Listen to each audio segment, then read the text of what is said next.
Previously on Libel the Bible. Yahweh invites Moses and the elders up the mountain and shows them his feet. Yahweh summons Moses further up the mountain. Yahweh spends 40 days detailing his dream home. He's very specific about the materials for his tabernacle. And even more specific about his curtains. We're not saying Yahweh's an alien. But he's an alien. And now, episode 21 of Libel the Bible.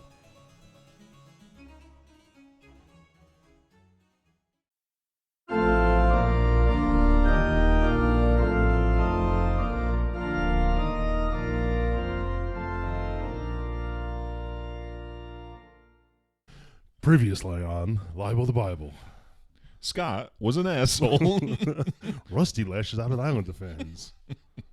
Hey, what's going on, Scott? So, no previously on, huh? No, we're going to record it. You got one job, Russ. We're going to record it. One job for the beginning of the podcast, at least. So you're going to record what? One job. It's like, so for those of you listening, I was a teacher for like nearly a decade in middle school for New York City Public. Wasn't it, well, hold on. Wasn't it like 3 years? No. Oh, no. No. Wow. Good for you, man. 3 years? Yeah, it didn't seem like you were there that long. Maybe to you it did. Nearly a decade. Wow. And, you know, a decade's 10 years, right? Yeah, I know. Okay. And, you fucking fucked up my train of thought. Now I don't remember what I wanted to say. You said you were a teacher. And it was one job, but that one job contained like 50 different jobs. Oh, right. So when you allude to the fact that, like, you know, I have one job for this podcast, it's really like 50 jobs. Well, you have one job for the beginning of each Especially podcast. carrying you. Yeah. That's why I'm losing weight, man, to make it easier for you. Struggling with that wine again. Oh, here we go. Oh, I'm going to spill it all over myself. I am not. Okay. Yeah, that was fantastic, Scott. That's my drop for the day. Yeah, Listen, man, that was worth the dead air. Why must you need to take everything from me? That was What is wrong worth with the you? It's dead like, air. you know who you are? You're that guy in Superman 3? The Richard evil guy? Pryor? No, the bad guy. The guy with the teeth? No, the guy that was creating the robots and all that. No, The bad okay, guy. yeah, okay. And he was like, it's not enough that I must succeed, everybody else must fail. That's like the kind of guy you are. Well, you know, at least I'm not the kind of guy that references Superman 3. Of like all the movies that you could have referenced with like an asshole in the movie, like Superman 3 is a ridiculous Maybe one. that one stuck with me. Why? You were hot for that robot, right? No, do you remember when the woman became a robot? I barely remember that movie. Yo, I remember that Richard terrified Pryor became like a computer programmer from the box of matches. He became like Bill Gates, basically smart. No, And you just knew where the half pennies were kept. What? You just knew how to find the half pennies.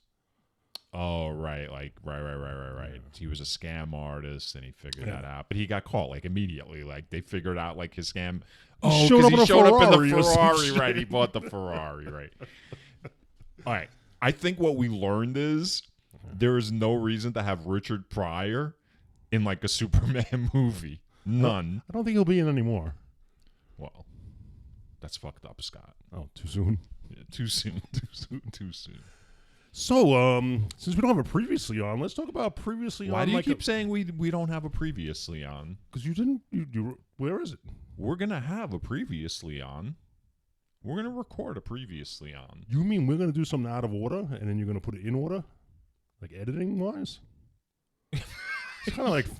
That's crazy, Scott. It's crazy. It's crazy talk. It seems disingenuous. I mean, it's not about this episode, right? It's about last episode. So now you're going to edit all this out? I'm not going to edit any of this out. I'm going to leave it in so people can hear how dumb you are. Wait. So wait. They're going to hear a previously on, and they're going to hear me talking about not having a previously on. And I just said I'm going to leave this in so they can hear how dumb you are. That's just not right. Yeah. I mean, Yeah. what are you going to do, Scott? Yeah. And by the way, the Dead Sea is like bigger than 150 miles wide, man. Just saying. How wide is it? It was pretty fucking wide, like twice that. I said that, well, in fairness, at its fairness. At now its all of a sudden, fairness comes. at its widest point. But that's not what we were talking about, right? I don't know what we were talking about. First of all, at least I know that there's a sea called the Dead Sea. It was the Red Sea. Well, whatever. I know both the Dead Sea and the Red Sea, and I know where both of them are. Wow, good for you. Do you know where they are right now, by the way? No, I didn't have such a fine teacher Where Mount for a Sinai decade. is? Mount Sinai's in Manhattan. I go there for my World Trade Center screenings. How's your week? Much better than a lot of the fucking victims of gun crime in America. How about that previously on, huh? What do you mean? I don't remember the previously on. What do you mean? I mean, previously on America this weekend, we had some more mass shootings. That's fucked up. Well, that's not even like a previously on. That's just like a repeat. It's like an ongoing fucking story. Yeah, right? it's a constant repeat. It's like watching the same episode over and over and over again. And I would like to appeal to our listeners to like send your thoughts and prayers, but I think they're better than that. Oh, don't worry. I already posted on our Twitter, like, nuns showed up to, like, to the supermarket, and there was like a photo in the New York Times of like nuns and people praying, like after the fact, So Yeah. I'm sure that that's really going to help, everyone that was already shot. Listen, I'm not saying I have the answers. I'm just saying we need to start asking some questions. And not what to do about it, like what to do about people in charge that aren't going to do anything. So I know that you're a gun owner, right? But I also know that you have a reasonable interpretation of the Second Amendment. And I have a reasonable reason for holding a gun. Which is? Zombie apocalypse. Right. You want to be that one fool without one? Right, of course. Are you collecting lighters, though? What do you need lighters for? When the zombie... Well, the grid's going to go down, man. There's not going to be, like, any power, electricity. You're going to need fire. You need fire. Listen, I'm not a total prepper yet, all right? Well, I mean, I don't think you have to be a total prepper for, like, fire. Like, that's, like, the most basic thing, right? We're not talking about cans of gasoline. I got barbecue ladders. You've got barbecue ladders. Yeah. All right. And you got the fancy one with the flexible neck, that you can... And so your handgun is for the zombies or for the people? Because the people are probably going to be more dangerous eventually if you survive the initial wave. As we've all learned from The Walking Dead, it's the people, right? The people are the Walking Dead. You see the metaphor? Yeah, I got it. Yeah. Oh, I got it. Oh, okay. So Scott is a responsible gun owner who has a reasonable interpretation of the Second Amendment. So do you know that in other countries where people are not allowed to own guns, which is pretty much like the entire rest of the world, there's really no gun deaths. Like, people don't get killed with guns. That's what they want you to think. Who's they? The people that want you to go against the NRA, go against big gun manufacturing, ammunition companies. That's propaganda, man. You know what's stupid? And I'll tell you what's stupid. You know these fucking assholes that are like running around like Montana or North Dakota, Not like personally. in their little cliques, like where they like cosplay on weekends as like, they're going to overthrow the government and they've got like their weapons. Yeah. If it ever comes down to it, not even a single American soldier is going to have to lose his or her life because we're just going to drone the fucking shit out of these shitbags. Like, what do they think? Do they think like arms that people hold in their hands will defend themselves against American like military might? Well, Jim Jeffries, I think, summed it up. He goes, if you think that, you don't know how tanks work. And it's like this ain't a V scenario where there's going to be like some resistance, like underground resistance. You know what I mean? Like, it's the Eventually American fucking military, And by the way, you are probably not the majority of the country. In other words, whether or not people support the Second Amendment as like an absolute, right? The majority of those people aren't insane like cult members. You know what I mean? Yeah. So it's lunacy. And the reason I'm going off on this rant is because you asked, like, I don't know what to do. Well, the first thing that we can do is we can ban the manufacture and sale of fucking assault rifles. Yeah, tell that to the Ukrainians that right now are fighting against a mammoth machine just because they're all armed with handguns and AR-15s. Okay. So you're saying that Russia comes for you? If Canada invades us, we're going to need those, like, AR-15s. We're going to need something. Maybe some rocks to sling at them. I don't know. You know what's funny about Canada? It's such a big, big, big country. Huge. Massive. But it's like everyone lives, like, along a little strip of, like, land, like, just north of, like, the American border. Like, just close enough to point at us and make fun of us. Yeah. Well, I mean, believe me, like, they're white people too. They're racist too. You know what I mean? Like, they have this image of, like, being, like, real nice and, oh, how you doing? And, I'm a Canadian. How's a boat of beer? And it's like, you know what? Like, when it comes down to it, they have their own fucking problems. By the way, they treated their natives almost worse, if not worse, than we treated our natives. They call them the First Nations people, I think, up there. Mm-hmm. They treated them fucking horribly. Mm-hmm. And as a fan of hockey, all the kids that went through, like, the junior programs in Canada, like the black kids, they had massive, like, racial issues, like, prejudices that they had to deal with. So, they've got nothing to laugh at us about because they're just as fucked up as we are. Mm. What are you laughing at? No, I'm just laughing. Like, you went from guns to Canadians to a lot of things. Yeah, well, it's like it's. And you wonder why I interrupt you a lot. It's a train of thought. It's you know what you're doing? No. You're treating me like one of those fucking cult members in Montana. You're droning the shit out of me. Is that what's going on? So how was your week again? The week was good. How was your week? It was all right.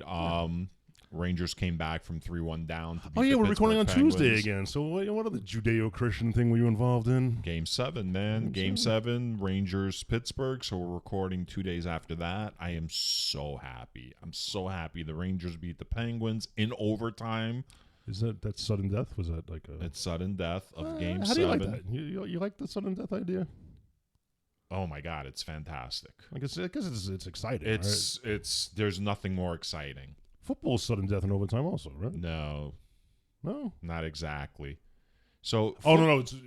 So football has even amount of possessions. A weird rule. It used to be whoever scores first, but then they decided to change the rule because there was a game where one team got the ball and then the other team didn't get the ball, Yeah. Even though it didn't matter. Like, the percentage was like 51% to 49%. So 51% of the time, if you got the ball first, you won the game in overtime. Right. So it was almost like a coin toss. Right. So now they changed it to if you score a touchdown on your first possession, the game is over. Right? So if you get the ball, you go down the field and score a touchdown, game's over. So they're basically saying the defense has to stop you from scoring a touchdown or fuck your team. If you kick a field goal on your first possession, though, the other team gets the ball. And then you play from there. Oh, interesting. So, like, if you get the ball to start overtime, you kick a field goal. But I think now they're going to change the rule. I think now it's going to be both teams have to touch the ball. So even the team that scores a touchdown, the other team is still going to get a chance, I think, because of shit that happened in the playoffs. I think the Bills lost to, like, the Chiefs in overtime in the playoffs without receiving the ball, so they're going to change the rule. What's so funny? Next up on SportsCenter. You're the one that brought it up. All right, I just asked a question and you just answered it. That's all. Yeah. You're gaslighting me. Yeah. That's what I do. I mean, you literally brought it up and I gave you an answer. Yeah, long answer. It was in depth. Of course it was. All right. You know what? You're right, Scott. Are you chewing something? No. No. Now I'm clamping down. I'm clamping down in anger. So you know what? You're right. I've been talking too much, so I'm gonna let you talk this episode. I don't want to talk. No, we're gonna see how much you have to say. All right, so we're really gonna do it previously on, because I don't think we really need one, to be honest with you. You don't think so? We can have an episode. This could be the one. This could be the episode that didn't have a previously on. This is the one. You know, that's how they'll remember this episode. Do you remember what we talked about last time? The Bible.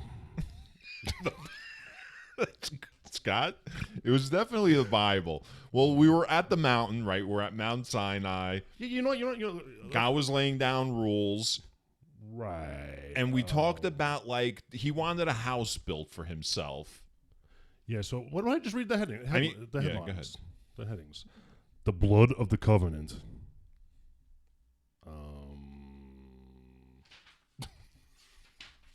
This is what happens when I don't talk. It's just dead air. Offerings for the tabernacle. The Ark of the Covenant. The table for the bread of presence. The lampstand. You got very detailed Presence or presents? Presence. Like his presence. Like the ones under the tree. Yeah. So these are all things that he's requesting the Israelites build for him with very specific instructions. So many do you remember it only strengthened the theory that you put forth about aliens. Because we talked about how he's basically asking them to build a chamber, like a special chamber. Yeah. Very specific materials, specific like sizes, specific boundaries, like where you don't cross curtains, the lasers. right. Yeah, right. Okay. Yeah, the decorations. And by the way, in today's discussion, there's more of that's going to go on. Shit. The uniforms they had to wear. The offerings morning and night, like feed us. Yeah. Mm-hmm. I kind of feel like there was one section, though, last week that wasn't so much rules and instructions. It got back to narrative, no? He promised them again, like, I'm going to give you this land, though? No, not really. All right. It was all about how to ordain the priests, how to just everything. Yeah, it was just instructions. This is like one big instruction manual. All right. So today we're going to start with Exodus 30. Yep. We're going to go to 32. Exodus 30 starts with the altar of incense. And it kind of picks up where they left off. Yeah, and this is basically like for the Ark of the Covenant, he wants basically like an altar where he describes what it's supposed to look like. And basically that's where, like, they're going to light incense around the Ark of the Covenant. And the Ark of the Covenant, as we learned from the Indiana Jones movie, is where the Ten Commandments are going to be stored. According to Raiders of the Lost Ark. That's not canon yet until I read it here. Well, no, they've already mentioned that's where the covenant will be. Yeah, that's what I just said. Yeah, but the Ten Commandments aren't necessarily the covenant. Are they? The Ten Commandments are the covenant. I thought the rainbow was a covenant and the string around his finger was a covenant. And but it's the context and, So the next, unless you have anything more to say about the altar of incense. No. No, just that it was in front of the ark, below the curtain that was above the ark. This is where he said, I will meet you. So now comes a very shady portion of the Bible where God almost has like this extortion plan, like the half shekel for the sanctuary. Okay. So I have a quote from the Bible. I'm going to read unless you have something you want to add prior to. Okay. So Exodus 30 verse 12, it says, God is talking to Moses, when you take a census of the Israelites to register them, at registration, all of them shall give a ransom for their lives to the Lord, so that no plague may come upon them for being registered. Yo. I mean, that's pretty self-explanatory. Right. Basically, you got to pay to play. It's going to cost you a half shekel to be an Israelite. But you know what this is? When you subdue a workforce, even covertly, you need to register them. So you can take a fucking head count every night. Look at productivity. Assign them to different freaking workstations. It's an alien plan, man. Is that what it is? I think so, man. What do you mean register them? What are you going to register them for? Well, all of a sudden we're going to have written records of everything? Well, first, he literally uses the word ransom. Like they're paying a ransom. I was reading it like it's just basic extortion. Like if you don't want me to give you like some fucking illness or disease, you're going to have to fucking pay half a shekel. Okay, right. And anyone who's over 20 years old has to pay this, whether they're poor or rich. Right. They have to pay the same amount. Yeah, the same amount. He didn't make it like a sliding scale. He doesn't work on a sliding scale, this fuck. You know what? Because he doesn't want the complications. And he's just like, no. I don't want to hear. You can't pay. I don't want to hear he doesn't shit. want 2 sets of books and like this and that. So she finishes off in with verse 16. You shall take the atonement money. So now it's not a ransom. Now it's atonement. What are they atoning for? We don't fucking know. You know what I mean? You shall take the atonement money from the Israelites and shall designate it for the service of the tent of meeting. Before the Lord, it will be a reminder to the Israelites of the ransom given for your lives. I mean, that's extortion. Yeah, and he's clouding it with it's to maintain the tent in the church and like to keep it clean and keep it polished. Wink, wink. I mean, okay. So, do you think this tent was kept up? No. I'm going to tell you what's going to happen. The tent probably is kept up. Well, we know what's going to happen. Well, by the end of Exodus 32, we know. I think we know. Yeah. Because I read a little ahead, so I get like some chapters confused. Yeah. So what I'm thinking is, how many were there? Let's just say there's like 1 million of them at this point, right? 1 million people? 1 million people. I mean, I think it's less. I think we talked about it. It was 600,000. All right. So how many are over 20? How many are over 20? Yeah. Let's say... how many are over 20? Let's say 75%. All right, so 75% of 600,000 times a half a shekel.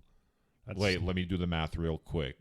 So that's 600 times 75, carry the 3. There's at least like 78 people who are over 20. Great. I really wanted to know how many shekels that equals, not how many people. Oh, I can't do that. It's a lot. It's a lot. That's it's hard a math. lot of fucking shekels. Yeah. And I guarantee you it costs a fraction of that to actually maintain the tents. Yeah. Like, where's the rest of the money going, man? Question these leaders. Yeah. And why would they have shekels with them? Good point. Remember they had to like rush out of Egypt at the last minute. They couldn't even wait for the bread to rise. So what you're saying, this particular and now type they're of like people? they're in the wilderness. Well, if you don't talk over me, you can listen to what I have to say. So they're in the wilderness. They're like at the foot of this mountain, and they're just hanging out now, waiting. Right? Why would they have shekels on them? And God knows they're going to be in the wilderness for like however long they're going to be there for. Don't they run out of shekels at some point? Couple of things. Yeah. I think you are alluding to the fact that these type of people wouldn't have left without their money. The money was the most important thing when they left, is what I think you're trying to say. Don't know what you mean by that. But I think the Israelites are getting over. They're probably going to be like, these shekels ain't worth shit here. Yeah. Like, we're the only ones here in the wilderness. This doesn't mean anything. I need to eat. That's true. So, like, yeah, take the shekels. That's like, there's a great... Oh, you ever see The Pianist? Like, have you ever heard of a movie called The Pianist? Yes. Like the piano. Yes. So it's a Holocaust movie. So there's a great scene where... Was it Holocaust the musical? What? Holocaust the musical? No, that was that was the producers. That was the Mel Brooks movie. The producers, basically. But whatever. So let me just get through this real quick so we can move on. So there's a great scene where they're waiting to get put on a train to get taken to Auschwitz. That was awesome. I didn't say it was funny. I said it was a great scene. So you approve of scenes like that, people getting herded onto trains. Emotional scenes, yes. So the whole family, it's like this courtyard filled with Jews, all their belongings, but they don't know where they're going. They're just sitting around this train station. And this kid is walking around and he's selling candy. And he's not some kid from the neighborhood. He also is being shipped off to fucking Auschwitz. So he's selling candy. So the patriarch of the main family is how much for the candy? The kid tells him.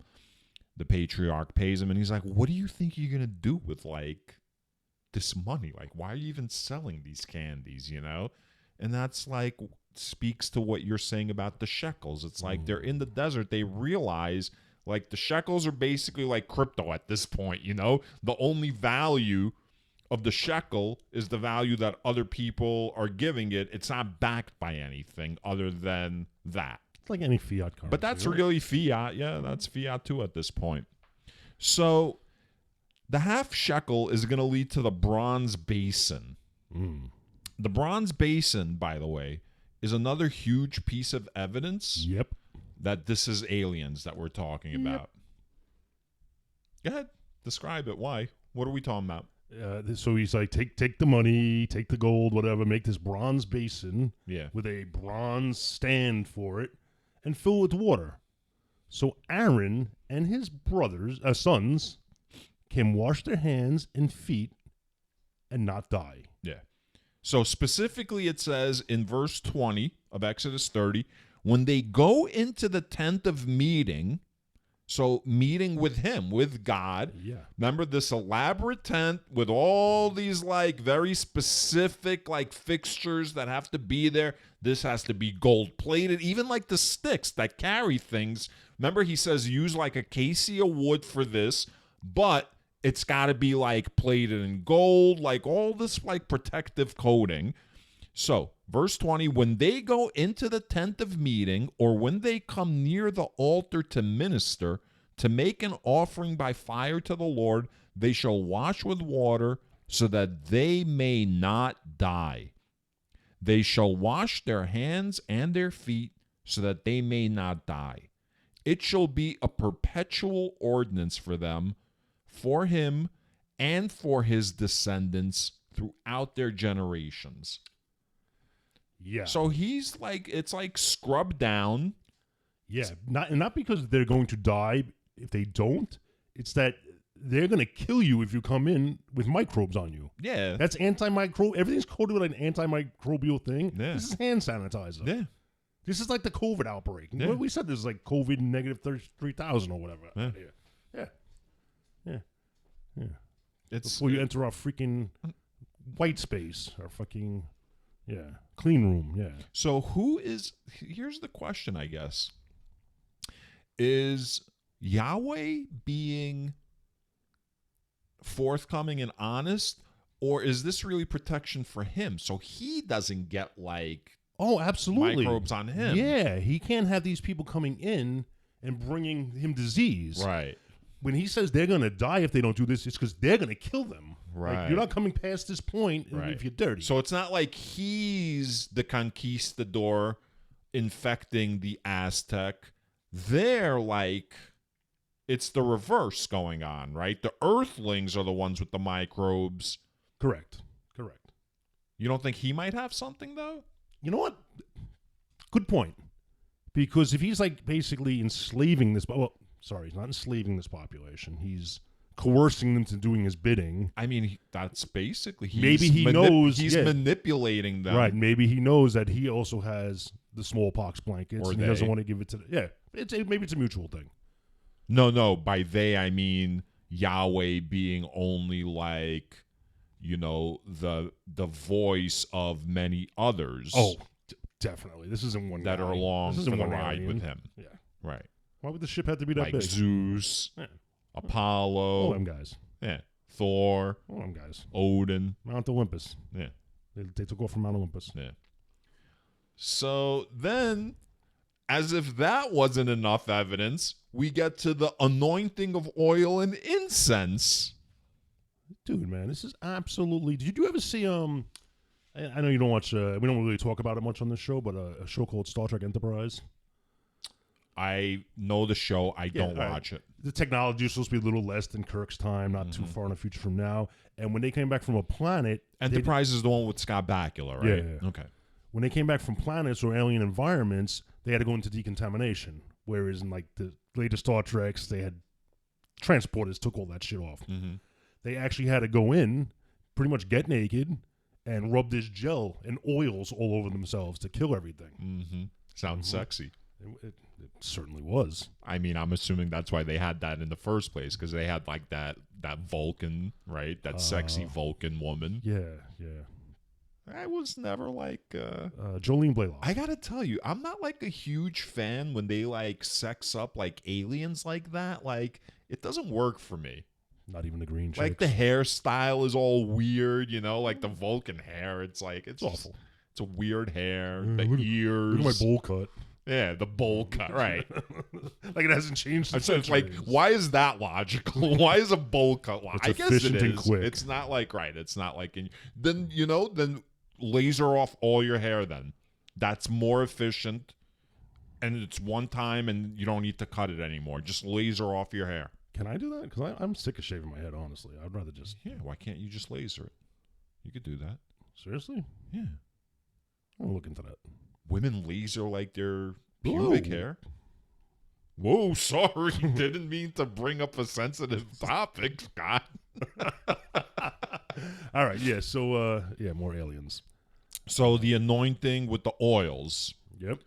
You have shit to say about this? Because I've got a whole huge section. Wait. He also had to, this is the oil and the incense, and he had to, like, put it on everything. Yes. They had it was pretty much like a decontaminating. Yes, it was very like specific, right? Yeah. Like there was everything, utensils. Right. It was like definitely like a hazmat setup. Yes, it was a holy oil to anoint the people. Anyone who entered like this compound had to rub their entire body in this, like, it starts at verse 23 and it ends at verse 33. So 10 verses long are the instructions to anoint yourself in this oil to what we have now concluded is protecting Yahweh. Which, by the way, I'm going to start calling him because we know he's not God. We don't know yet. It doesn't seem like he's God, capital G. No, I guess not. Especially now that I'm leaning more towards alien. And he's definitely not fucking all-knowing. I'll tell you that. He is definitely not all-knowing. He might still be all-powerful. He just chooses not to always use an all-powerful thing. But he's definitely not all-knowing. Right. Or wait. Or he chooses not to know. He chooses not to Remember know. the sphere? The end of the sphere? Michael Crichton? I remember being super disappointed with it. Because they just forgot. I don't remember, like... They chose to forget that they were like godlike powers now. They just chose to forget. I forgot that they were given godlike powers. They had some really big superpowers. Like they could conjure that's like a writer who writes himself into a corner and doesn't know like what to do. He's like, I'm not making a 10-book series out of this, man. I gotta end this shit. Like he doesn't know what to do with it. I feel like we talked about this. Yeah, we talked about we talked about our disappointment with the book. Yeah. But I would still recommend it. So what I like happening, like you said, this is like 6,000 years ago. This is going on. No, well, this is not. No, this is closer to, let's say, 2,000. No, not 2,000. Like 3,500 years ago or 3,000 years ago. All right, so in 3,000 years, 6,000 years ago was like creation. In 3,000 years, we went from 10 biblical verses to employees must wash hands before returning to work. Sums it up, nice and concise. That's our only commandment now. Yeah. Thou shalt not be a filthy animal. It's a bathroom commandment. That's where we are as a society. Oh, full of shit. All right. So we're at Mount Sinai.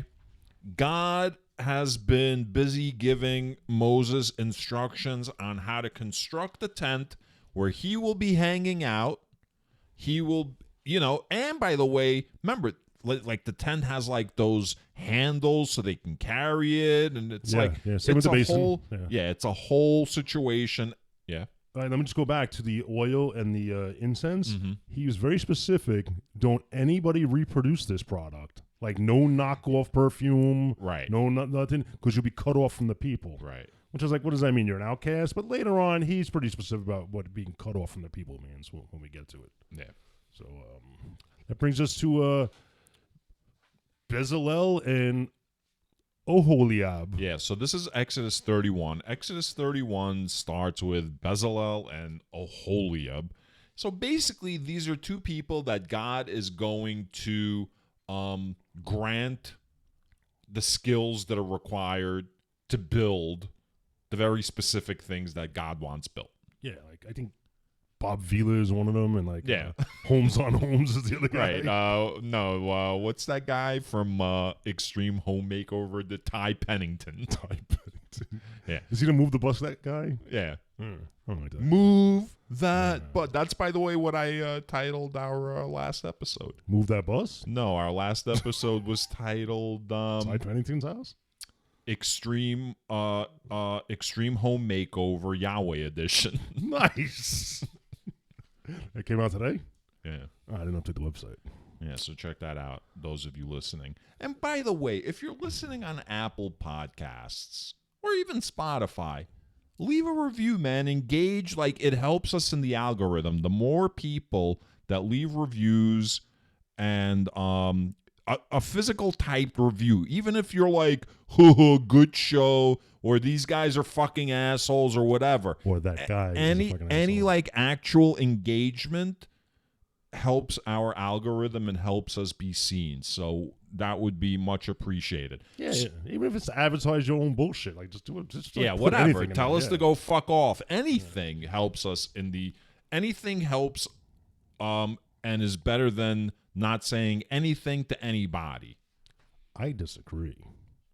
I think we're better as a quiet, behind-the-scenes type of society podcast. Oh, you think so? Like an underground, where only like 10 people listen to us. Like, people don't realize this is what, our 20th episode or 21st? 21st, and we've never recorded in the same place twice, man. So they can't hit a moving talk on the move. That's right. All right, so Exodus 31 is basically, it starts off, these two guys, I'm going to instill them with the skills in order to build the shit, and then it goes into the Sabbath law. Well, then he also, not only does he point, these two guys are like the master craftsmen. Yeah. He basically jacks everyone into the matrix and teaches them the skills they need to do as he commands. So all the things he wants them to manufacture and create, right? That's an excellent analogy. Yeah. He uploads into their brain how to fly a helicopter and how to do karate, right? So you want me to make gold basins? I don't know how. Hey, now you know how. Right. Like holy mind control. Right. Well, again, it might be. It might be like exactly what you said. It's not even mind control. It might be like the Matrix. Like he's uploaded like shit into them. Yeah. Or, by the way, now that I'm thinking about it, maybe this like oil that he says like you're going to like combine like this oil to anoint yourself. Maybe that's like nanotechnology that allows the transfer of information. And so that's why he's saying you can only you can't like share this like fucking, this is, what's it called? Intellectual property. So like this is intellectual property. You can't be like sharing this shit with like other people, having them make their own fucking oils, because then maybe they're going to be able to like. Keeping them dumb. Gotta keep people dumb. Right. Shoot. So that's good, man. I like that. That's good. So it's not even like the Matrix where they have to like upload, strap you in. It's like, because they say like aliens might have like telepathy, like you eventually develop like And don't they talk about? I haven't seen it yet, but isn't it? I'm sure there's like laying on of hands in the Bible that heals things. Laying on of hands, like when you put your hands on somebody, like Oh, like healing shit. Like healing. I mean, like probably walk now, my son. Jesus probably does that shit. Yeah. I mean, we'll see if this expands. I mean, I know Jesus brings Lazarus back from the dead. There's a guy named Lazarus. You've never heard of it? No. Or him? No. Really? You've never heard of Lazarus? I think he was a guy that was fighting a war interdimensionally in the original series Star Trek, actually. Lazarus? I think his name was Lazarus. So if you know the story of Lazarus and then you watch that episode, you'll probably understand why they called him Lazarus. Oh, now I want to There's fast forward to probably, that like, a episode reason. to see, like, all right. Now So Lazarus is a guy who died and Jesus brought back from the dead. So does that sound like what I don't happened remember. with this That character? shit was a long time ago. I don't remember. All right, so that gets us to the Sabbath law. Yep. You have anything to say about the Sabbath law? No, I'm going to let you go line by line on this thing. I just have a small section. I have 2 verses highlighted. Basically, this is where God says that, one of the covenants that he wants to keep with the Israelites is the Sabbath. And the Sabbath is they work for 6 days, they rest on the 7th day, no work. And he says specifically, because I created the world in 6 days and rested on the 7th day. And so, Exodus 31, verse 16, he says, therefore, the Israelites shall keep the Sabbath, observing the Sabbath throughout their generations as a perpetual covenant. It is a sign forever between me and the people of Israel that in 6 days the Lord made heaven and earth, and on the 7th day he rested and was refreshed. Okay. What happens if you profane the Sabbath? Profane the Sabbath? That was the word he used. Meaning like work on the Sabbath? No. First, because he mentions that later. But profane, maybe just talk shit about the Sabbath. All right. So, what happens? Well, here's the thing, right? Right. When it came to building his tent and all the accoutrements that go like into the tent, he was extremely detailed and specific, right? But then when it comes to like laws, it's very vague. It's almost like... Well, you're wrong in this case. It's very clear. It's very clear? You're put to death. Oh, okay. Right? Oh, yeah. Oh, yeah. Yeah. So wait, I mean, look, he puts people to death for so many reasons. Like, you tend to forget. If you work on the Sabbath, it says you're cut off. You're shunned, right? Like, you're almost an outcast. Like a sentence later, he also says, and you're put to death. Right. So, you could have skipped the shunning me, just put me to death. So, and what does it mean to work on the Sabbath? I just had, because now we're on this whole alien oppression thing. Is it possible that to do no work means you can't even leave your house, right? Because your door should be closed. You can't open the door.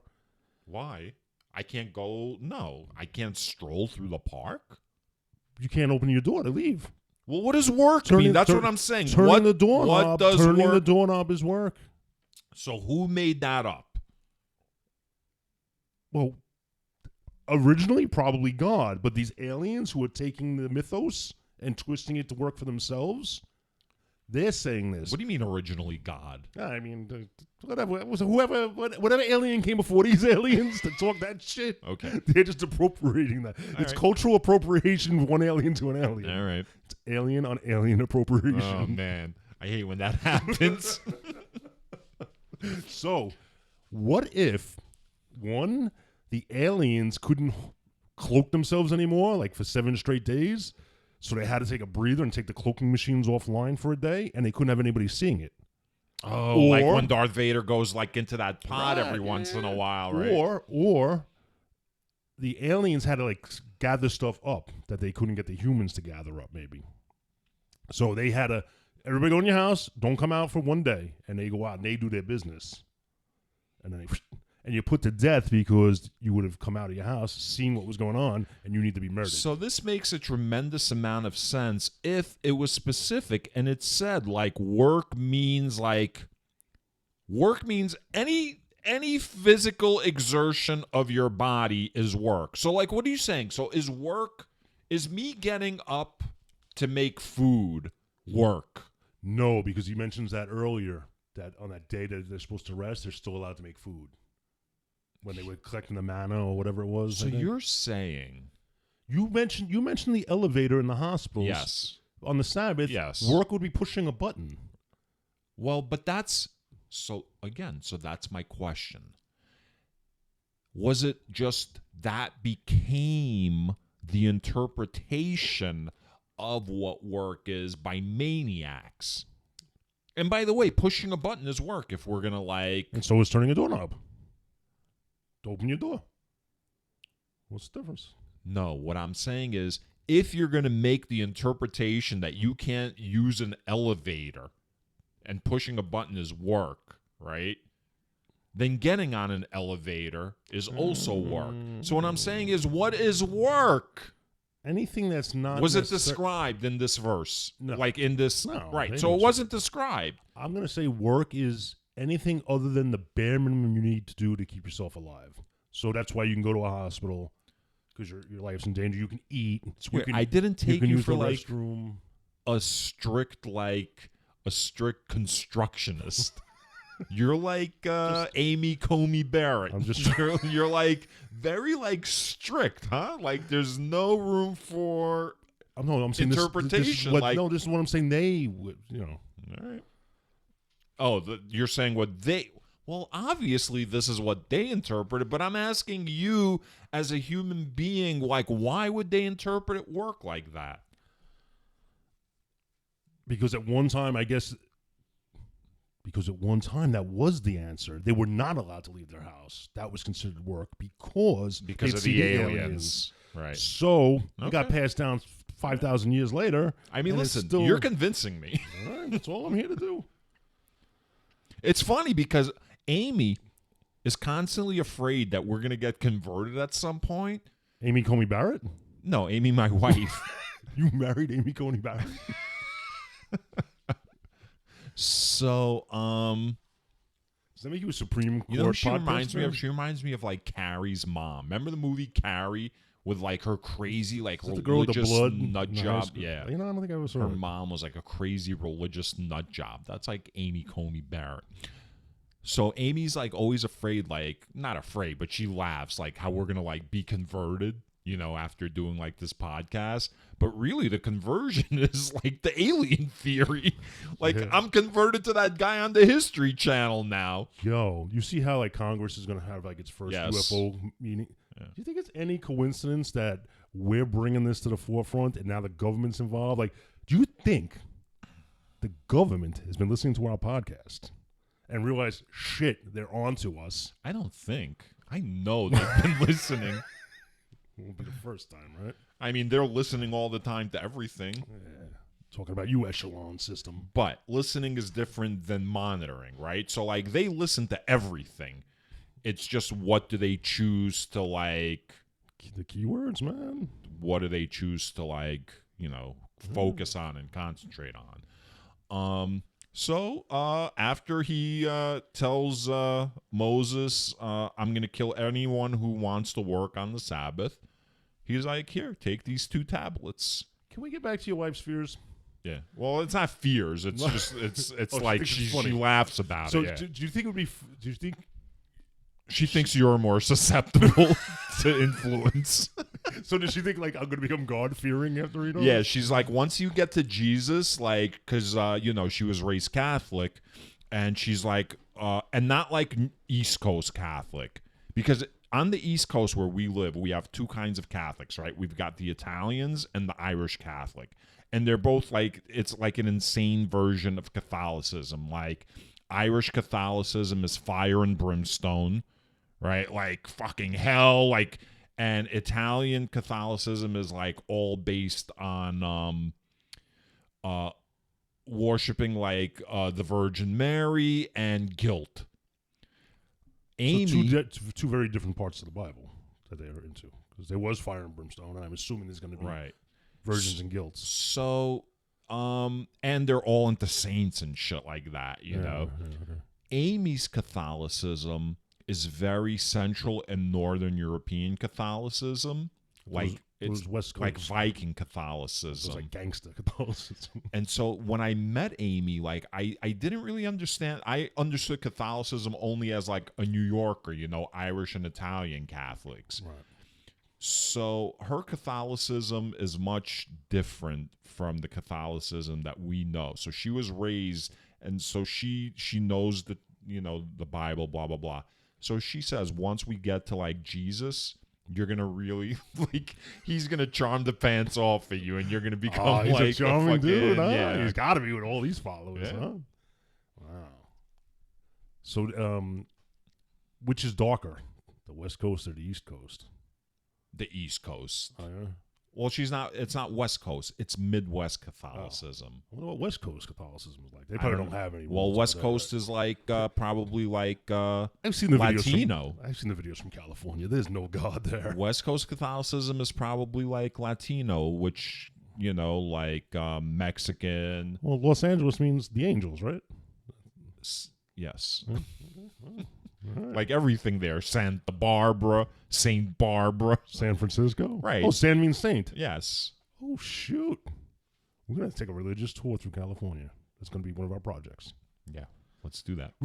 We should go to every location that's named San something. Yeah. That's cool. San something. Yeah. San Jose. San I was Juan. already there. San Antonio. San I was Antonio. already there, so we had to. Well, we'll find ones we haven't been to. All right. St. Paul. That's not San. But it's Saint. Oh. St. Louis. St. Louis. St. Louis. I don't know. What are you, some kind of French lover? All right. So, So God is going to give Moses 2 tablets, quote, tablets of stone written with the finger of God. when I read that, all I could think of was. You think finger's like a metaphor? All I could think was the foam finger, the number one finger. Why would he have a big foam finger? He's like, I'm number one. You think God, he bought it, number or one. you think he manifested it like out of, just from will? I think he was at like a parade and some guy with like a shopping cart went by with all these things like pinwheels and number one. Here's the real question, Scott. This serious? All right. I mean, serious in the context of God being an alien and the Bible being real. I And thought you were going to get serious. Does Yahweh have replicator technology? Because if he's got replicator technology, that changes everything. Because then he can create like anything, really. Maybe he has limited replicated technology, because then you wouldn't have to like have them the one people, Sodom and Gomorrah, they plundered the town. Yeah. They pillaged Egypt on their way out. So he needs the raw materials. So maybe he's got like a 3D printer. Why did he care about that, by the way? As an alien, why would an alien species care about all the sodomy that was going on in Sodom and Gomorrah? You know what? I think we might have to go back and look at what point the first aliens We were have doing to shit, read it like and when these through aliens showed up. Or we have to look at it through the lens of like, from the beginning, like, this is an alien. Instead of being skeptical about an all-powerful, all-knowing God, like, creating everything, and maybe the people in Sodom and Gomorrah through, weird butt stuff, yeah, were onto the aliens. Weird butt stuff made you aware of the aliens, so that's why they rained down the fire and the brimstone. or maybe they were, they started QAnon, and like it hit a little too close to like the truth, And the aliens are like, we can't have this, Yeah, they're getting close. Yeah. And they have crazy alien weapons. That's why Lot's wife got turned to salt. Oh yeah, no, they definitely have like crazy alien weapons. Yeah. So I'm thinking maybe not a replicator, maybe like a 3D printer that they need materials for. Yeah. All right. So this gets us to Exodus 32. Just when I thought it was okay to go out. The golden calf. I've got a lot to say about the golden calf, but let's sometimes like shows, an episode will start at the end, Like it'll like show you what's happening at the end, and then it goes back 4 days earlier. Yeah. So let's start like this. God is about to set the Israelites on fire. Holy crap. All right. So God is going to set the Israelites on fire. So now let's backtrack to what gets him to that point. I like that. Okay. Yeah. All right. Yeah. So Moses now has been receiving instructions on Mount Sinai from God as a cloud through thunder, right? That's like how it's described. His voice is thunder. It's like a 56K modem back in the day. It's yeah. He's like, he's downloading like quite a bit of files. All right. So everyone is hanging out down at the base of the mountain. And by everyone, we mean like the Israelites, the 600,000 or so people that we've discussed. Are the elders still higher up though? Like Aaron and the elders, not Joshua was up there. I don't know. I think he was. I think he was. Well, Aaron was down below. Aaron is going to be down but below. Joshua, I think, was like halfway up the mountain. He Is was like a Joshua base camp. his assistant that got Yes, introduced? Yes. All right. So, either way. Right, because Aaron and Hur were left in charge, right? Her, H-U-R, H-U-R, right? yeah. Not her, H-E-R, Right. which you recommended I listen to, which I did, and I was less than impressed. All right. I'm just saying. We're not going to put her on your hate list yet, though. I'm just saying. No, I'm not saying she was bad. She's not an Iron fan. I'm just saying, like, I was not as, impressed. I mean, listen, I'm not saying people shouldn't listen to her or whatever. Her or her?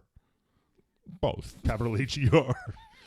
So the Israelites are at the base of the mountain, and they're getting antsy. Yeah. I mean, Moses is gone for 40 days. They don't know what to do. And, like, these are people that seem like they need someone to follow. Like, constant attention they need. Yeah. Well, not so much even attention. They feel like they need to worship and give offerings to, like, God. Do you think this is generational because they've been enslaved for so long that they're used to being subservient and bowing down and offering things to people and gods, that like it's just part of their nature now? It's part of their culture. I think there's definitely like a ritual, yes. So I think like if someone wants to get married, or if you know what I mean, like just so they have to perform like rituals. And but what's funny is before Moses ascended the mountain all the way up to the top, to the point that we're talking about today, he already went down and gave the people the laws that God told them. Because God already told them. Remember, God had all these very specific laws about if your neighbor's goat is this, and treat your enemies like this. And by the way, one of the first things God said to them was, you shall have no fucking other gods before me. You shall have worship no fucking idols. That was like one of the commandments, I think. But wait. I think commandment number 1 is, I am the Lord thy God. You shall have no other God. That's the first commandment, bro. Wait a minute. Yeah, but it was verbally transmitted to them, right? And Moses Moses just now got the stone tablets. So it's hearsay at that point. So here's the thing, though. It was verbally transmitted, but within earshot of the Israelites. So Moses wasn't all the way up at the top of the mountain. That was still when he was with like the elders, and God, remember, descended down with the cloud and the fucking lightning. Okay, but the Israelites didn't have the modem, so they only heard the screeching of the AOL online. No, I think there where Moses actually got the words. So right, got the hypertext. So I don't think they interpreted the code, right? But there was a feeling, there was a feeling, they knew that it was God that was talking to Moses, and Moses came down from the mountain, and he was like, yo, these are the rules. So they knew that these are the rules handed down by Yahweh, okay? And the first rule is, don't have any fucking idols or gods other than me. So the first thing they want to. So of course, what do?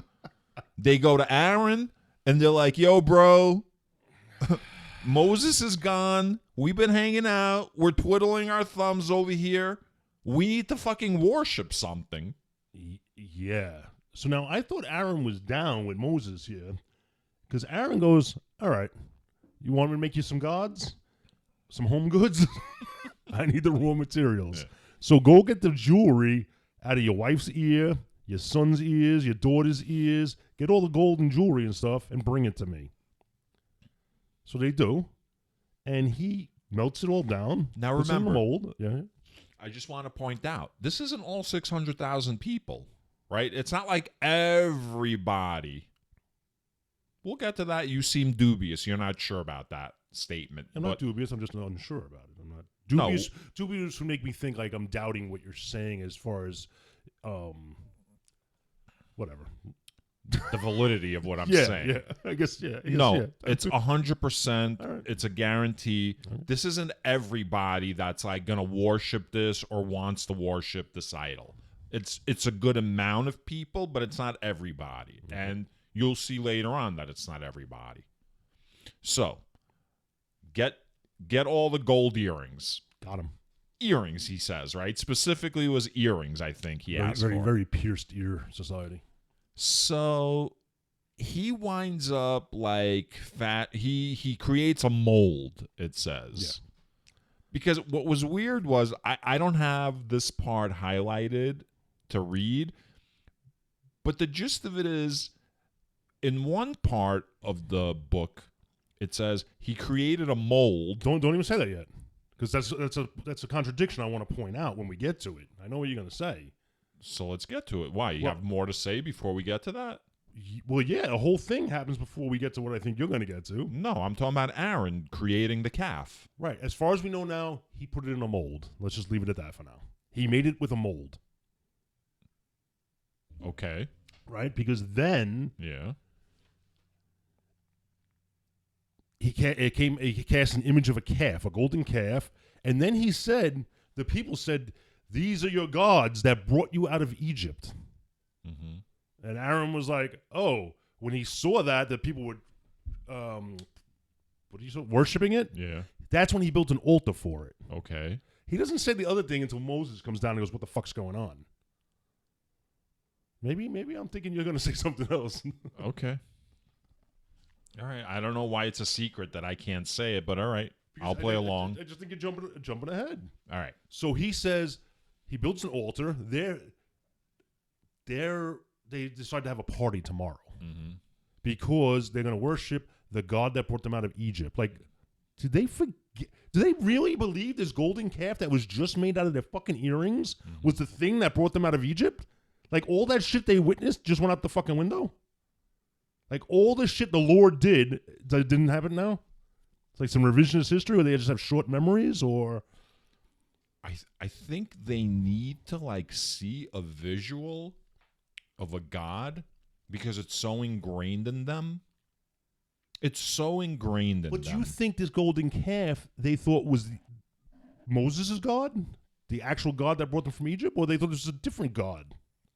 I think they can make it Moses's. I think they can make it. Oh, see, I didn't take it that way. I thought it was just like, oh, Moses' God's gone. We don't know what the hell he's doing. New God. Golden calf God. That could be it too. And I'm just, but short memories, man. That could be it too. Yeah. So now there's a party going on. I think not. Now I'm thinking about it. They're replacing Yahweh with this golden calf. Right. They've just created a new God. And making up lies. Like, why do you say this is the God that took us out of Egypt? Why not say that other God did, but now we're down with this God because he didn't abandon us? Because they're starting a new mythos. I don't like the same way that 40 days later, you forgot all that crazy shit that happened. Well, the same way that Moses is starting a new mythos, they're starting a new mythos. Listen, I don't believe And by the way, they referred to Moses as like that man, like they were like, when they were talking to Aaron, they were like that man Moses, as if like, like he wasn't all, like they didn't know who he was. Whatever spell has been put on these people, maybe they don't have long-term memories. Right. Because if they did, they might start piecing things together. So maybe after 40 days, Moses really was just kind of like did that really happen? Oh. All right. That's very good, Scott. Keep their memories short, their IQ's low. I like these theories, Scott. We should make a movie like this. Yo, I love the poorly educated. This is why I love the poorly educated. This is why we work. I come to the show with all of this knowledge of the world and facts and information, and you're just this empty vessel that knows nothing about anything. And so when you're presented with this information, your mind isn't cluttered with all of these things like mine, so you're able to come up with these like brilliant theories. Now, let me ask you this. Am I just an empty vessel waiting to accept your seed of knowledge? Or is it possible that you're shackled? Your brain is shackled from your experiences and the knowledge you think you bring, whereas I am unshackled. No, ignorance is bliss. And I'm shackled. No, you're absolutely right. Maybe my mind's just open, man. So maybe going back to Genesis and partaking of the tree, right, of knowledge, maybe that's why, because your mind becomes shackled. And these gods, everything they do is to make... he wiped out the entire planet with a flood. Yeah. Because he didn't want anybody to remember. Well, hold on one second. He didn't perfect the mind control yet. Of Genesis, that's the God that split on us, right? That's like the God that went out for a pack of cigarettes and never came back. And these guys are like taking up that mantle, pretending like, I don't know if the guy who flooded the planet went out for a pack of cigarettes, but the guy who created the Garden of Eden definitely did, right? Because that was the first story, right? It's interesting. Was that the second what story? point? No, that was. What do you mean? Garden of Eden was before which was the first station? What? Yeah, it was the second The story. Garden of of Eden is literally the very beginning. But it was the second story of creation. Remember? It was another account of creation. Because first, day 1, day 2, day 3, all that stuff. Yeah. The Garden of Eden, and we're still doing day 7. So yeah, the Garden of Eden guy was Genesis 3. The Garden of Eden was the guy that bounced. At what point? After I don't know. After Cain killed Abel. I don't know. We might have to go back and start like 2 different chains. Like, when did the timeline deviate? Well, we had that whole like chapter, remember, about like this guy begat that guy, and it went through generation up to Noah. Yeah. So at that, like somewhere in that timeline, the original, like the OG fucking took off. Original God. 2,000 years ago, people were probably going to have to take the transcripts of this podcast and make it into a book and see what really went down. I think so. Yeah, I don't think we should dwell too much on the guy with a pack of cigarettes. But I think we can both agree that your ignorance is like contributing greatly to these theories. Yeah, and ignorance just means lack of knowledge. Doesn't mean I'm an idiot. No, yes, I didn't say you're stupid. I just said you don't know shit. That's all. All right, so now God hears some partying going on. Right. Like someone called 911 and said they're playing some damn Public Enema. The hell's a Public Enema anyway? It's good. That's a house party reference.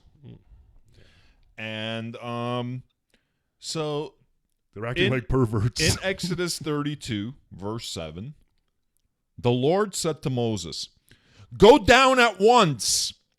Your people, whom you brought up out of the land of Egypt, have acted perversely. They have been quick to turn aside from the way that I commanded them. They have cast for themselves an image of a calf and have worshipped it and sacrificed to it and said, 'These are your gods, O Israel, who brought you up out of the land of Egypt.' The Lord said to Moses, 'I have seen this people, how stiff-necked they are. Now let me alone so that my wrath may burn hot against them, and I may consume them, and of you I will make a great nation.'" That's a big bribe. Now, this is how insane God is. Okay.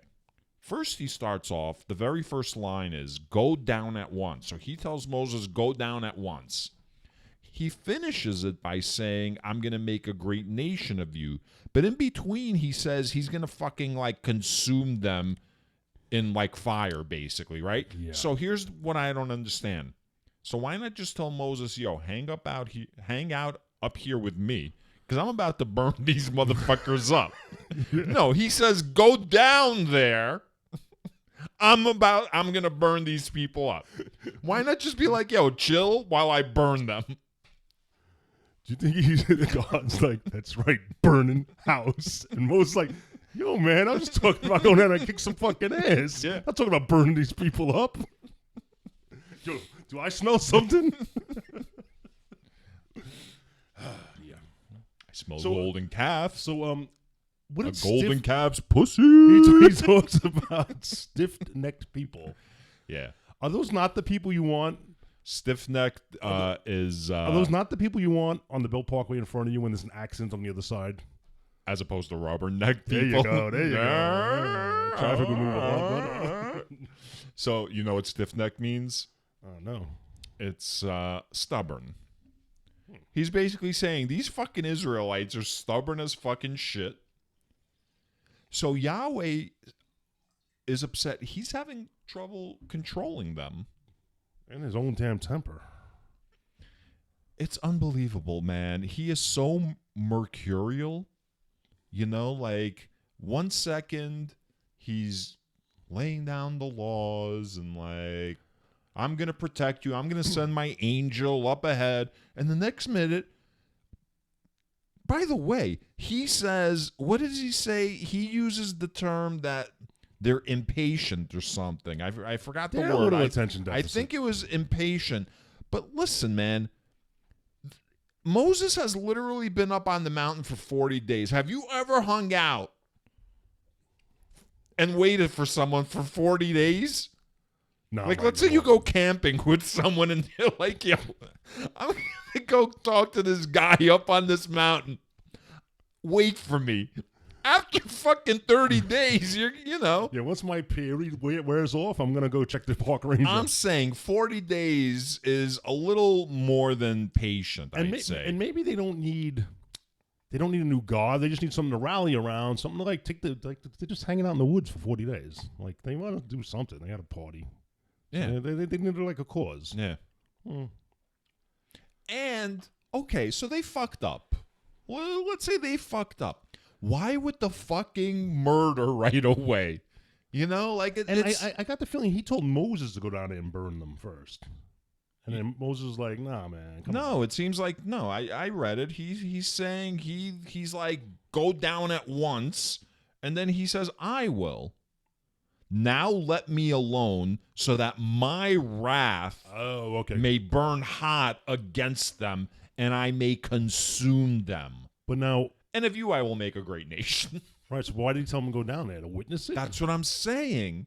There's no, I think he's just irrational. He's just like, it's just like verbal diarrhea of like anger, you know? Like he's just like, fucking go down there. Like I think at first it's like, go down there and tell him to stop.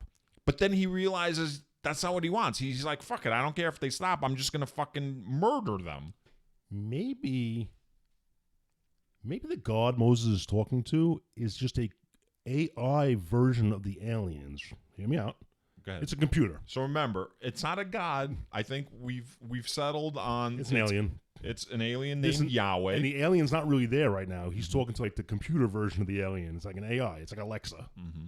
And that's, by the way, another reason why we wouldn't be able to pronounce God's name, right? Because it's like a completely alien language, a completely different alphabet. Oh, shoot. Yeah. Right? Yeah, it sounded like Yahweh, but that's probably more like... And like, right, like the vocal, like, you know, different, like, who knows what kind of like language or how they speak or how they vocalize. Clickety-clackety, rootity-tootity, all that stuff, man. All that stuff. So what if the AI was fed instructions from the alien race, like if-then statements, like if you impress Pharaoh with frogs and this, or the Israelites see that, they're going to worship you because they've never seen stuff like this. So what happens is the AI has to convince them that he's a god, that the AI is a god. And then when they act out of the programming logic, it melts down. It doesn't know what to do. So it's like error, comply, wipe out, start over. Right. Like 2001, basically. Yeah. In 2010, they explained why Hal got all fucked up. Conflicting instructions. Yeah, so maybe this is bad programming. Right. That's very possible, too. But no, I think that I like... This is an actual entity, like an actual carbon-based like life form, who's just a fucking cunt. Or what if like he looks like we're just an anthill? So that's what I was gonna say too. We're just bugs. Yeah, and he'll just get more bugs. And like he gets frustrated, because we're not doing what like he instructed, and he's like, "Fuck it, there's plenty of them to go around." Yeah, but here's where like Moses is pretty impressive. So Moses convinces God. He's like, he convinces him, don't kill everybody. Do you remember how he convinced him? Go ahead. He said, "Whoa, don't kill them, because then the Egyptians will be like, why did God lead him out of here just to kill them?" Like it was almost like you didn't make a fool out of the Egyptians. The Egyptians are laughing at you now. He played to his fucking pride. And there was something else that he said too. There was the Egyptian thing where, the Egyptians are just going to say that you're the kind of God that leads these people into the wilderness to kill them. And there was one other reason. I can't remember what it was, but okay. So yes, absolutely. So he convinces God, and then he comes down. I don't understand this part, all right? So he convinces God not to kill them. Mm-hmm. God gives him the stone tablets. Mm-hmm. Okay, so now Moses has these stone tablets that have the writing of God with God's own finger on it. He comes down. He sees like these people having like, they're like having a party like in front of like the golden calf. First he runs into Joshua, who's still halfway up the mountain. Okay. And Joshua's like, I think there's a war going on. Oh yeah, he's like, I keep hearing like all this cheering, right? But it's not like it's not the sounds of battle. He says, winners or losers. It's the sounds of like revelry. Yes. So they're having like a good time, So Moses gets down there, and he is super fucking angry. But he knew what was happening, and he smashes the tablets. In his defense, like any human being, when it's happening over there, it's not quite real. But when you see with your own eyes, you go from 0 to 100. I don't know. So anyway, he gets as crazy as God, but he can't like burn everybody. And then what he does is, wait, so are the 10 Commandments broken now? He smashed it. Yeah, he smashes. Right, he smashed the shit that God like wrote, front and back, by the way, it said. Yeah. So in Exodus 32, verse 20, he took the calf that they had made, burned it with fire, ground it to powder, scattered it on the water, and made the Israelites drink it. That's like some dark shit, man. Yeah. Because it's gold, right? Yeah. That's got to be toxic to drink. I don't know. Is this like the first Goldschlager? Yes. Yes. Holy shit. That's a sinful drink then, right? I'd say it tastes, it must have tasted pretty good. It tastes like. I'm just saying, like, it's a sin, like, Goldschlager is like representative of like a sinful drink. They were forced to drink. Oh, you think like the people that made Goldschlager now, it's like the devil's drink. This is what inspired them to do it. Absolutely, revelation. Yes. Yeah. We should go to places named San and Saint and find bars and drink Goldschlager. Nice. And eat matzah. Oh no, let's not get eat unleavened bread. No, that's what they want. Bread. Which one can you not eat? Leaven, because the aliens are allergic to wheat, yeast or whatever. Right, the resin. So There wasn't bread. Yeah. Goldschlager. So then, here comes the part with Aaron. So then Moses is like, yo, fucking Aaron, what the fuck? Yeah. And Aaron says, you know the people. They're bent on evil. Yeah. Okay. You kind of had a part in this, Aaron, but did he? So Aaron says in verse 23, they said to me, quote, make us gods who shall go before us. As for this Moses, the man who brought us up out of the land of Egypt, we do not know what has become of him. So I said to them, whoever has gold, take it off. So they gave it to me, and I threw it into the fire, and out came this calf. Lying son of a bitch. Yeah, he makes it seem like he didn't cast like the mold. Yeah. Yeah, I wrote here, liar. Right here in my notes, liar. So punk. Here's the funny part about this whole thing. This is why it's you got to say Yahweh isn't God. Because why should we believe that Yahweh is God when it's obvious the people who have spoken and seen him directly don't even fucking believe it's God? Because if they did believe, like if Aaron actually believed this was a God or God, he wouldn't be doing any of this shit. Right. So how are we supposed to like 6,000 years later we're God? supposed to believe this when they didn't believe it. Right. But it brings me back to because it's still not a God because it's the lack of memory. Well, what I do 40 days ago because their memories are like wiped out. Right. Like, kept stupid. So Moses goes, yo, who's with me? Who's on God's side? So this is how I know that not everyone was participating in like the worship of the calf. Because there were still people that weren't worshiping the calf. What do you shaking? No, I'm not shaking. I'm like, Dan, they're probably like looking around, shaking. I'm being them looking around, going, "This ain't right, man." Yeah. So Moses calls upon whoever still worships Yahweh, basically, and like who showed up? Like the Levites or Levi and Strauss and a crew fucking showed up. Yeah, the Levites. Ridiculous. And then he gives them and shit. He gives them crazy fucking instructions. Yeah. So now, do you think the people, the Levi Strauss guys, they had memory? Maybe they weren't fully controlled by this ointment, this whatever the hell. Whatever, man. Who cares? Yeah. So like these Levi people. I mean, you're the fucking ignorant one with all the great theories. I gotta flesh that out. You give me a call about 3 o'clock in the morning when I wake up thinking about the answer. So what does he tell him to do? So in verse 27, Exodus 32, verse 27, Moses, he said to them, thus says the Lord, the God of Israel. Did the Lord say this? Because it seems like Moses might be just making this up at this point. What are you going to do? All right. Put your sword on your side. So he's addressing the people who still who did not worship the calf, who are all about Yahweh still. Put your sword on your side, each of you. Go back and forth from gate to gate throughout the camp, and each of you kill your brother, your friend, and your neighbor. So the sons of Levi did as Moses commanded, and about 3,000 of the people fell on that day.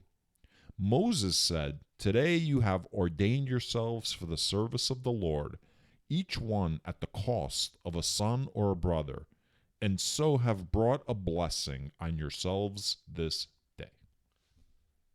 Okay, well, you're recovering from what you just said because Yeah. I see that drained you because this is crazy. insane. It's crazy. So that means 1,000 Levi Strauss guys Mm-hmm. got swords because they each killed a brother, a neighbor, and a friend, Mm-hmm. which is fucking crazy blind loyalty. Mm-hmm. 3,000 people died. It's almost like when Abraham was told to kill his son, remember? But then at the last minute, guy was like, haha, psych. Moses isn't even directing them to kill like the people who are worshiping the calf. He's just directing them to kill these specific, a brother, a neighbor, and like... Yeah. You know what? No. Because anybody who was on God's side would have joined the Levi Strauss people. Yeah, but I think these murders, it doesn't appear that these are vengeance murders. This is like joining a gang. This is like a jumping in. Like, you're going to go and fucking, like, attack these random people. Yep. Worse than random. To prove your loyalty. This is a brother, a friend, and a neighbor. Right. So even if you don't like them, you know them. Yeah, it's like colors. Yeah. Where's Pac-Man when you need him? Pac-Man in that movie? Yeah, Pac-Man. That was Sean Penn, right? He sucks, yeah. So, think about this. Yeah. So 3,000 people died that day.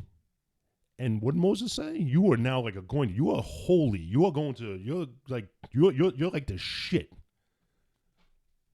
This is how many people died on 9/11. And the people that did this were like considered like, the reward was the same. And we wonder where our fucking shit comes from, man. We wonder where the fucking problems in modern world come from. They come from this fucking book right here. Yeah, but let's ban Mickey Mouse. Well, in fairness, I don't think we wondered. I think we knew that a lot of problems come from. Yeah. Are we banning Mickey Mouse? Somebody's banning something. I don't know. Right. Definitely not the Bible, though, right? The Bible never gets banned. No. We love the Bible. I'm going to say this. Oh, I'm sorry. By the way, in our very first episode, we talked about like which Bible we were going to read. Mm-hmm. And I brought up the fact that I don't even think people read the King James Bible. I think like the King James Version, which most people in this country have. Remember I said it's kind of like an heirloom that just gets passed down from one generation to the next without ever really getting read. Stolen from hotel rooms. So the reason I bring that up is this week I saw a TikTok video of some fucking asshole father who's like, I'm going to bequeath my Bible to my kids. And like the TikTok video, he puts like the Bible into some kind of mold with his hands. And basically like at the end of the video, it's like two plaster hands that are holding like this book, the Bible. And so like, you know, it could slide, the Bible can slide in and out of his hands. But here's the point. It's his Bible. Mm-hmm. That shit looks brand spanking new, son. That shit doesn't even have like a crack in like the spine. You know what I mean? When you open it, it makes that cracking noise. Yeah, it's totally unopened. So he's going to pass his Bible down to his kids who will never fucking open that book. Do you think it was the same Bible like a certain former guy did in front of a church, held it up in front of a church in Washington, D.C.? You talking about Donald Trump? I was just mentioning. Why would you say a former guy? Former guy, something they call him? So I'm going to say this. A fucking piece of shit like him, wow. I think on some wow. I didn't realize that was a controversial take. Not at all. Go ahead. You don't know. You don't know if Donald Trump is a piece of shit? I said not at all. Oh, okay. Sorry, my bad. Because sometimes, like, I know you try to, like, try not to alienate people, but I mean, you got to call a piece of shit. You know what I'm saying? That's our core audience, man. So he's a piece of shit. A guy like him, on some level, I think, like, you know, when he was young, I think he did go to church. And on some level, he probably believes, like, in a God. Mm. No, you don't think so? Not at all.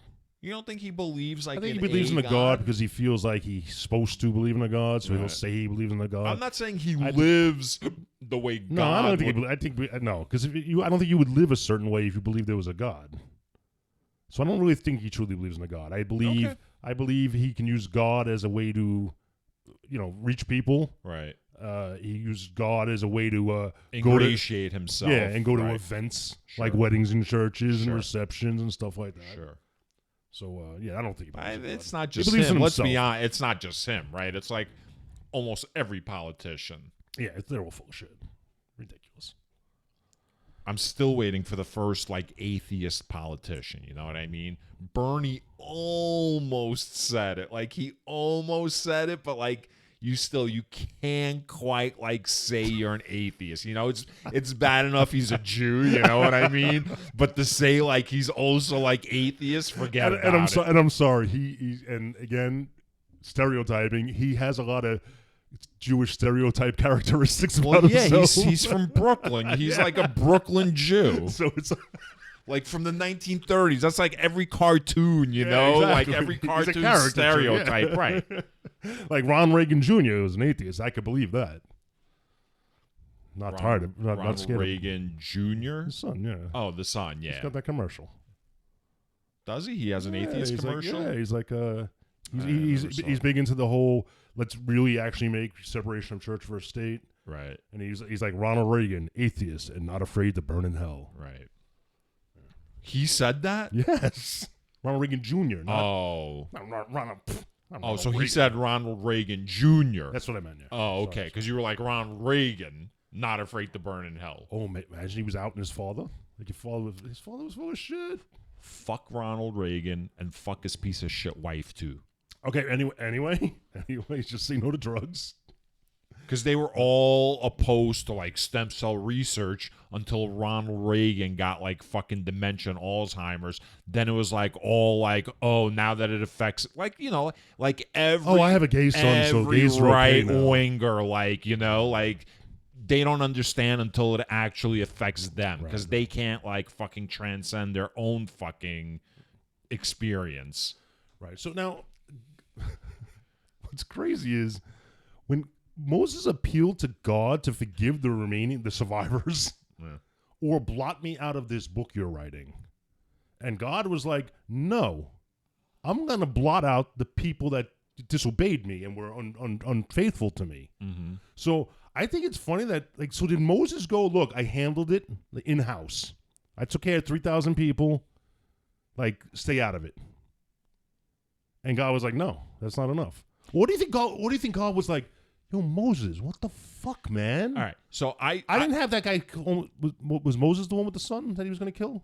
No, that was Abraham. So he's like, yo, I was just fucking with Abraham. I was fucking with you too. You killed 3,000 people. So I'm glad you bring this up because I didn't know how to interpret this either. So I cut out the whole section. So I want to read it to have this conversation. So after the fucking murders, on the next day, Moses said to the people, you have sinned a great sin, but now I will go up to the Lord. Perhaps I can make atonement for your sin. So Moses returned to the Lord and said, alas, this people has sinned a great sin. They have made for themselves gods of gold. He's telling God everything God already knows, basically, right? But now if you will only forgive their sin, but if not, blot me out of the book that you have written. But the Lord said to Moses, whoever has sinned against me, I will blot out of my book. But now go lead the people to the place about which I have spoken to you.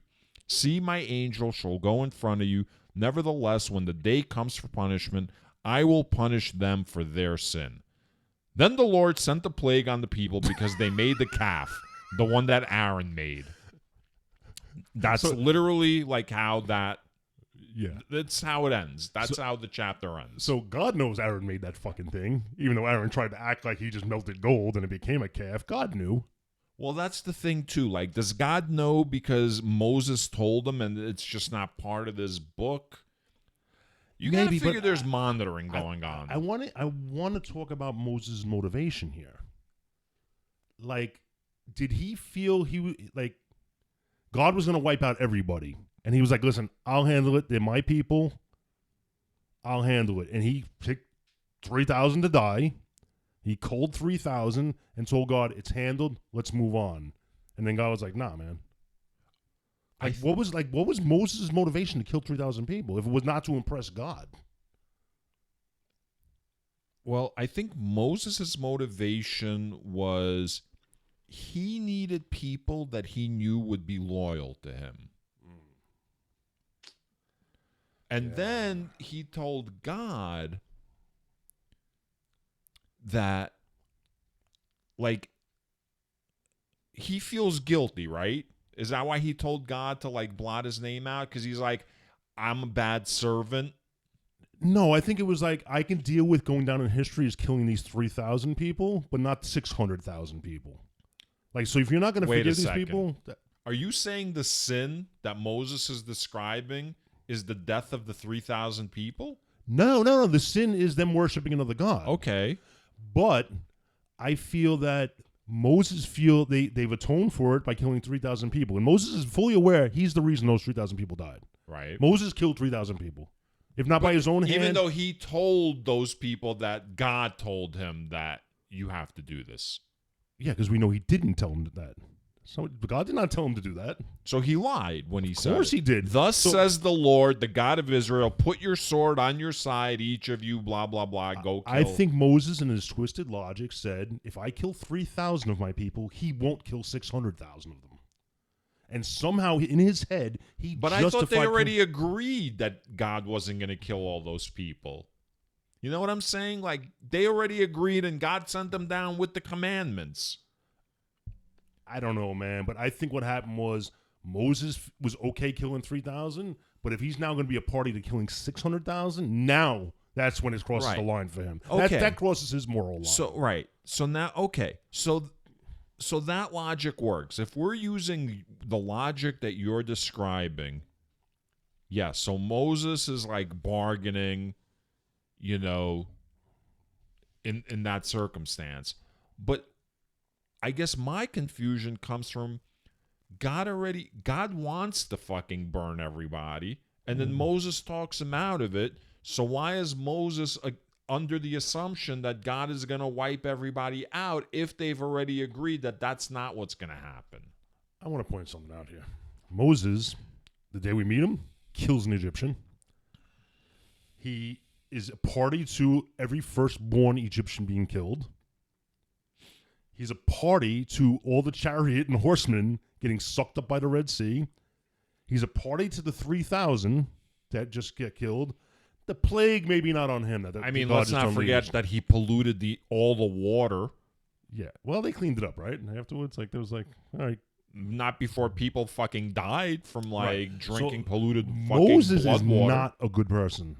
Absolutely not a good person. And now that we know that this is an occupying alien invasion force, he's a puppet for them. He's a sellout to his own people. Moses is a sellout. Yeah. Okay. Yeah. I'm done with this. You're done with what? Done with this fucking episode. You're done with fucking Exodus. Are you angry? Yeah, I'm a little pissed off at this shit. All because of the golden calf? Nah, man.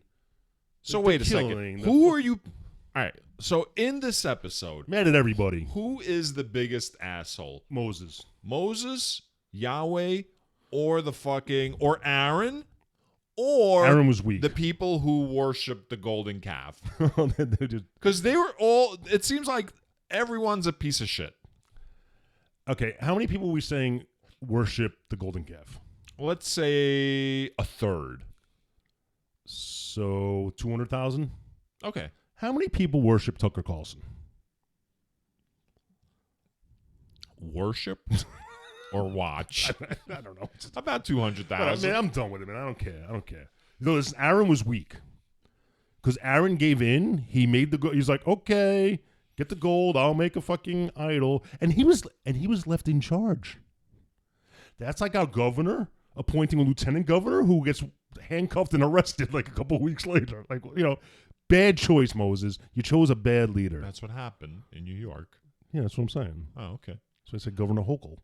Isn't that her name? Again. First of all, you didn't say Governor Hochul. You just gave an example. And again, because you know absolutely nothing, when you actually stumble upon facts and information, I don't know if you're just using an example and a broken clock being right twice a day. That's fine. Right. I don't mind. So Aaron and Hur were left in charge. I don't know where the fuck Hur was during this. H-U-R. Yeah, he was probably in the bathroom while this guy's making the golden calf. He came in the bathroom and goes, what the fuck is going on here? I'm going to take a shit, and this is what happens. Aaron was just weak. And he proved it by when confronted by Moses, he said, no, I just threw the gold in there, innocently, and the calf came out. He lied. So he's just weak. All right. So listen, God is the ultimate evil here. Yahweh, sorry. Right. Yahweh is the ultimate evil here. But Moses is just not. He should have fucking known better. All right. So they're at Mount Sinai, and things have soured quite a bit, right? And we're gonna leave it with God, giving a plague to the people that worship the golden calf. Yeah. Great. Right. Peace. Peace out.